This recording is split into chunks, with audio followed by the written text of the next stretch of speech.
Why do you call yourself a troublemaker? A troublemaker. Sir, a troublemaker, sir.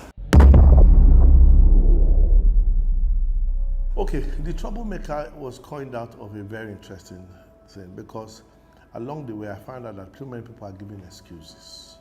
Excuses that they can't succeed, excuses that the government owes them, excuses that their uncle did not send them money, excuses that their father did not send them to the best school. So when I ask myself, if you tell me that your father didn't send you, me, I don't have a father.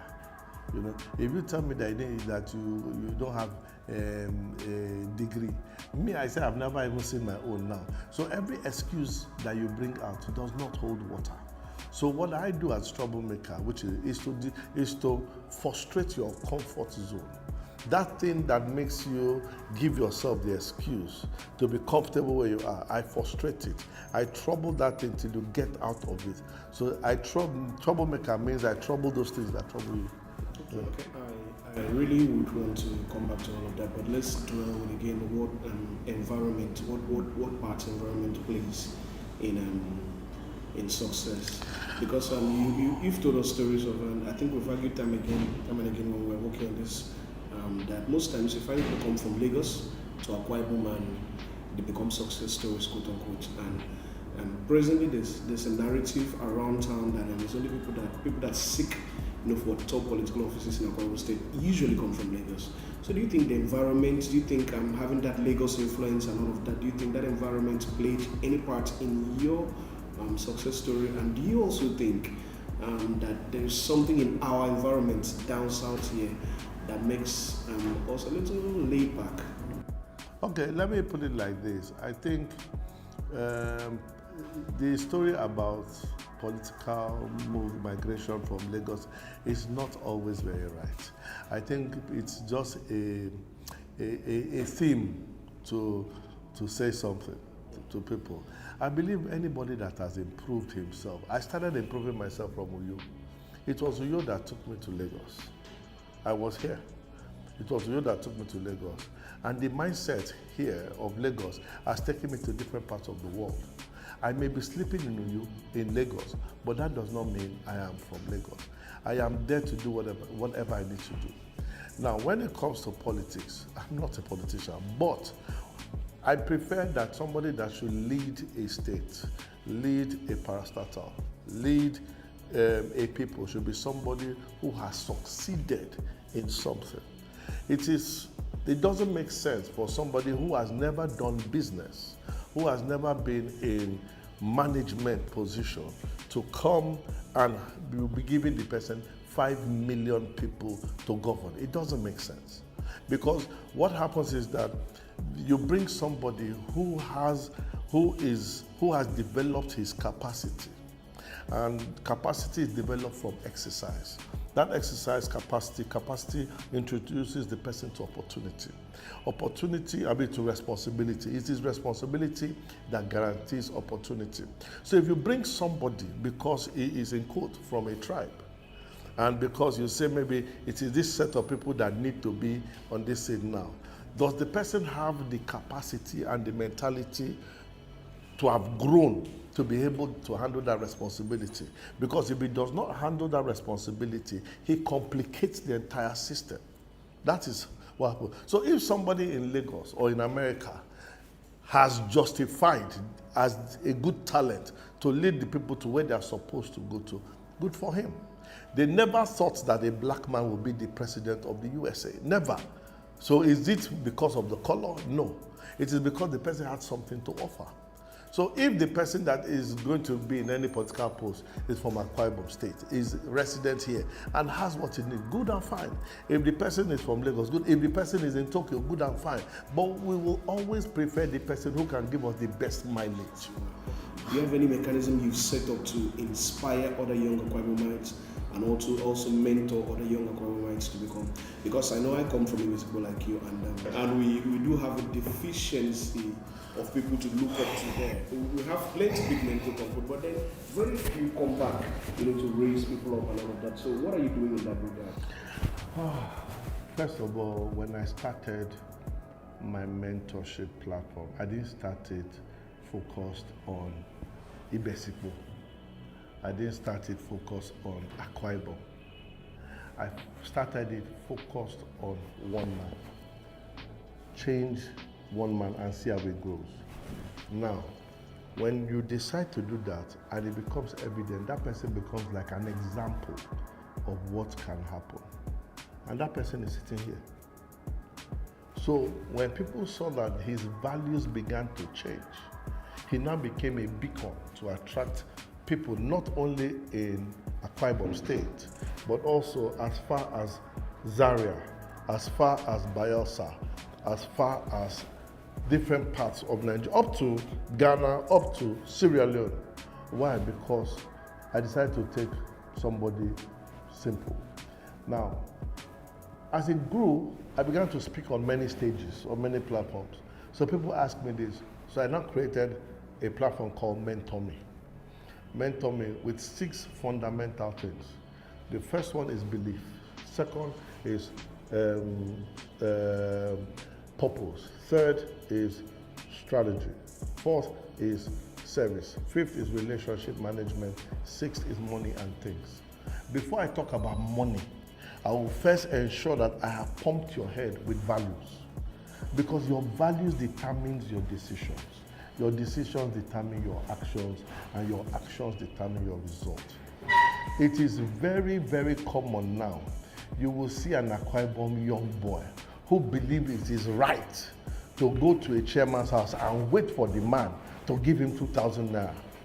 They will see you on the road and psycho fancy, hey, honorable, SA. It's nonsense. It's nonsense. So for me, when I come back, I do this kind of training sessions, some online, some direct training. I can't be in everywhere at the same time. So there's an online platform called mentorme.com. Now, some of them, and I also tell some people that there are some I can do for free, but there are some you pay for. Why do you pay for? What anybody that pays attention. Because anytime you give somebody something free, they don't value it. Now, if you want to succeed like me, I didn't become a success in one day. It took me 47 years to be here. So if I'm going to teach you for the 7 years, there's something that you need to sit down and pay. Either you pay in cash or in kind. When I say in kind, you may need to sit down and then do some assignments and keep doing it. Then you know that yes, because I can't tell you, okay, meet me by 10 o'clock and you tell me you're going to see your auntie. No. There is a price to pay. It's because we have not taught them the price to pay. They don't value the price they get. They want a free car for their department, free car. But they say, come on, it costs somebody something. So when it comes to coming back to state, like you say, local government, the people that have the money, how did they make the money? And I tell everybody, whenever you see the glory, ask for the story. It is not that you have a G-Wagon. How did you get the G-Wagon? You were a commissioner. Okay, if you're a commissioner, how did we trust you with the funds? No. Show me your values. Show me what you stand for. And that's why I tell people that it's good to have somebody who has succeeded first before giving an appointment. When that person is given an appointment, he knows how to make money. He knows how to listen. He knows what is important. He knows what's not important. So I'm being a follower of your activities mostly on I see social you. media. I want to ask, how do you create time for family, personal life? It's called compartmentalization. I put a box for everything, and success is like that. I put a box for everything. Okay, today, this morning now, between 7:30, between 7 and 8 is family time. My daughter goes to school later at 7:30. So I have to call the house between 7:20, 7:10 to 7:15. I must call the house to speak with her. Then I speak with my wife. So that one, I have ticked that box. Then when I finish, I can now take care of myself. Around 2 o'clock, I talk to my wife. I give her the activities of what I've done that day. What I've done this day. Then I plan to speak to my wife by 8, 9, or 10, or 11, or 12 that day to catch up what I. There is nothing. So if I do that, I protect myself from family hassles. When I get back home there to my house, my wife understands I can work on Monday, Tuesday. She knows I'm a very hard worker. Monday, Tuesday, Wednesday, Thursday. But Friday, it is my date night with my wife. Wherever I am, I must come back home. I must come back home. So when we go to Friday, we go to watch a movie, we go together. Not my driver, I will drive her. Now, if I miss Friday, I pay my wife 50,000 naira. So I put myself under tax. If I pay 50,000 naira today, pay next week, I have paid my wife like 250,000 naira. So it pains me. How much is it to watch a film? 2,000 naira, 3,000 naira, times 2, 6,000 naira. How much is popcorn? 1,000. Drink 1,000. My brother, is enough. So you put that. Now, so when it comes to also teaching, like I said, I dedicate myself to self-development every day. You eat breakfast, you eat lunch, you eat dinner. If you don't eat the food, what happens to your body? It emaciates. If you don't feed your brain, it emaciates. So instead of doing 1 hour straight, I can do 20 minutes in the morning, mental breakfast, 20 minutes in the afternoon, lunch, then 20 minutes at night, dinner, if I cannot do 1 hour straight. Now, sometimes I may read. If I can't read, I go to YouTube. And like I do like this, if I go to YouTube, one of the things I do is I go and I download the offline view. I can download like 10 or 20. So once I am away, I switch off my phone, data phone, and I listen to those ones. And I take notes. I always take notes. Because your brain is not meant for memory. Your brain is for processing. Your journal is for memory. The shortest person is better than the longest memory. That's what I do. Okay, sir. Let's talk about thincation. Thincation. Yes. Yes.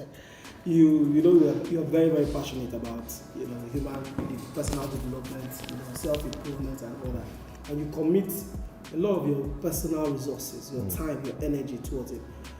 What's your motivation for that? Like, what is in it for you? That's the second question. What's in it for you? And what motivated you to start giving back in this manner? Okay, to answer that question, it's always to know the numbers. And I wish you had a board I could write here. But I would like somebody who has a calculator to do something. Okay, no, I have a calculator, so I'll show you. Now, I'm somebody that my decisions are based on numbers. You cannot doubt figures. It is said that in 2018, the number of children that were born in Nigeria in one day were 20,210 children were born in one day, January 2018. Now, you don't plan, the country doesn't plan to give birth to 20,000 children. And this does not include children in the churches, in the mosque. These are just children that were born on that day.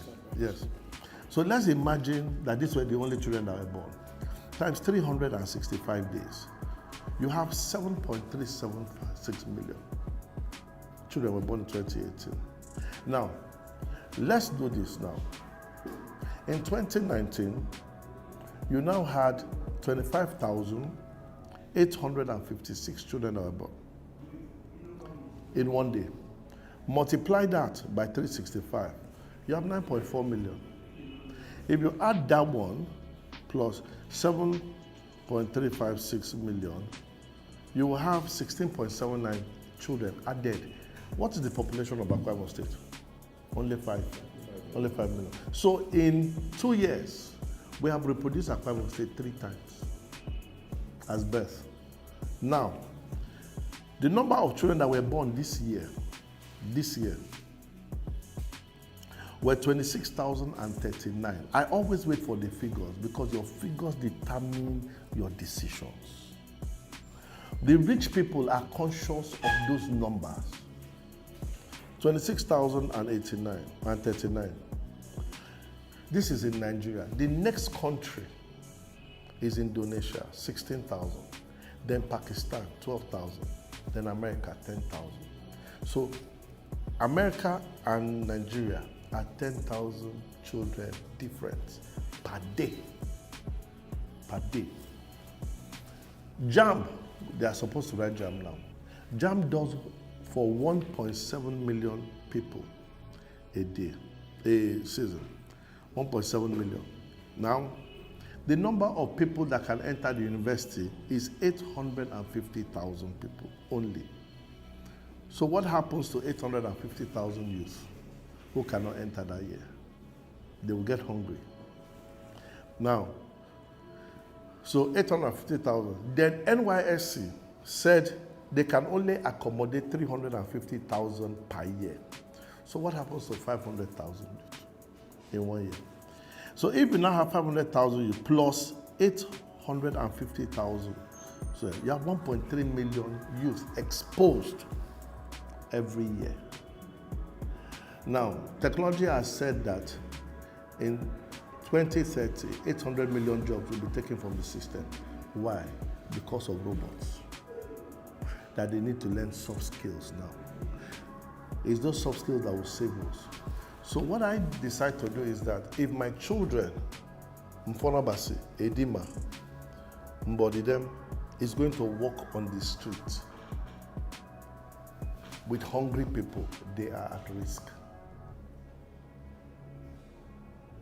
So for me to protect them, I need to come and start teaching all these other people how to do business, how to make it happen, because there are no jobs.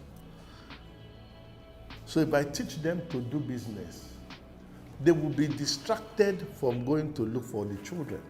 Rather, they will be more empowered to do their own.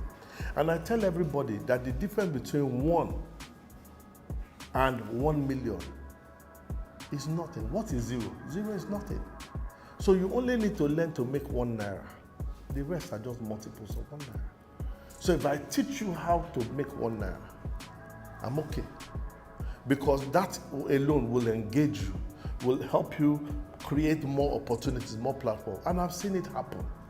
Because if you are succeeding now, the dependency ratio in the state, in the country is 3-to-1. Akwa Ibom State is higher because we don't have too many jobs. You have at least 3 people, your auntie, your mother, your uncle, that you have to send 5,000, 10,000. How many do you have? If you are married, you have children with you. So dependency ratio in Akwa Ibom State is higher. And they are giving birth to children every minute as we're talking. They are giving birth to children. So I need to feed that. Now, there's also a generational change from a generation which is called the X generation, before the millennials, before the Z generation, which is the internet generation, iGen. They have the Alpha generation. Now, if we don't understand this generational shift, we'll lose everything. In my own time and those above me, we used to communicate via letters. But right now, it's email. Email is even outdated. It's social mail, digital, whereby you must do either Instagram, WhatsApp, Facebook. That's how you pass more messages. More messages go faster on WhatsApp. More messages go faster on Instagram, on social media, than on print media, because the world has changed. So the sooner I can get them to understand through this soft touch point, the better for me. And because every new generation is digital. So now, the problem going to thinkation is that what is thinkation? Thinkation is a measure of 2 words, thinking and education. Nigerians are very educated, but they are not thinking. They go to the fact of getting masters, getting degree to come and get a job, where there are no jobs. Meanwhile, the foreigners go to do City and Guild. City and Guild teaches them the skill, then they go and work in mobile. Then you now have a master's graduate working under somebody who is a diploma holder because he has learned the skill. So now, instead of you using Instagram to abuse the governor, use Instagram to advertise Akwa Ibom. Use Instagram to advertise the biggest mosquito in your village and tell foreigners to come and see it. Use Instagram to say that there is a beehive in your village. They will come and see it. But if they don't do that, what they are doing is they are abusing one politician, abusing government, abusing this, abusing nothing productive. So we need to change that paradigm. Thinkation is to help you see how people have succeeded, what they do with their time, what they do with their money, what they do with their resources, and make it happen. Now, so your question to me is, King, why are you using your resources? What is in there for you? Nobody will remember you for what you gave to, or for the money you have. They will remember you for what impact you made to them. Paul Sylvester is here. Paul does not know how much is in my account, but Paul knows that I have been able to pass a message to him through my social media. It cost me. It cost me. So if I do this and it changes, normally your posterity always pays. And like before, the investment I did is to buy land, buy houses, and give to my son in future. But if I change you through thinkation and you're better, your business starts. And my son comes with a document and say, dear sir, please, I'm looking for a job. My name is Ubong King. Would you listen to him? So I've invested in posterity. Okay, thank you very much. So just so that we don't take any more of your time. You have me, so... No, hold on, rounding up, one final question. What's your message to Akwa Ibom sons and daughters? Final words. Akwa Ibom sons and daughters, we don't have any other states. A wise man will protect his own state, will build his own state, and will celebrate his own state. Stop allowing tribalism to fetter into the system. We are all brothers. First, build yourself. Use the most competent hands to get the job done and hold them accountable. Don't get excited when somebody is in office and yet his responsibility is to do something and he doesn't do. That person should be held accountable. But celebrate your own and then give your own an opportunity to represent you in the world. Don't fight each other. Stop all this petition writing. It doesn't help. It gives us a negative feel. That's my word to acquire wisdom. Thank you very much, sir. I really appreciate it. Thank you for the time and thank you for pouring out your heart to us.